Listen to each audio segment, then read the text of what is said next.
In today's video, I'm going to teach you how to build a to-do list in Notion in just 5 minutes. Whether you're a Notion newbie or a seasoned pro looking to streamline your productivity, creating a to-do list is a fantastic way to organize your tasks and keep track of everything you need to accomplish. So, let's dive right in. First things first, you'll need to log in to your Notion account. If you haven't set one up yet, don't worry. Head over to Notion's website where you can create an account for free. Once you're logged in, you'll be greeted by your personal dashboard, which is the home base for all your Notion activities. Next, let's find or create the perfect space for your to-do list. You can open an existing Notion page if you have one that you'd like to use, or you can start fresh by creating a new page. To create a new page, simply click on the plus sign in the sidebar. This will open up a blank canvas where you can start adding your content. Once you have your page ready, the next step is to type the word "to do" into the page and then hit enter.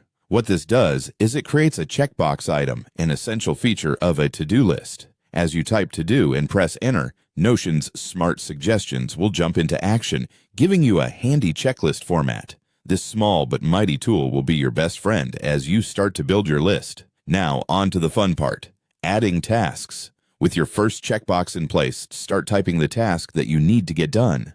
This could be anything from buy groceries to finish project report. Whatever you need to remember or achieve, just type it in and see how quickly you become more organized. After entering your first task, don't stop there. Press enter again to add as many tasks as you need. Each time you hit enter, you'll get a new checkbox item. This way, you can keep adding tasks to your heart's content, tailoring your to-do list to perfectly suit your needs. It's a simple yet effective way to visually manage your tasks and track your progress. And there you have it. Within minutes, you've created a to-do list in Notion, which can now serve as your daily agenda or task keeper. Feel free to rearrange your tasks, add new ones, or delete those you've completed. Notion makes this incredibly easy. Remember, the key to staying organized with a to-do list is to update it regularly and check off tasks as you complete them. Thanks for watching, and happy organizing with Notion.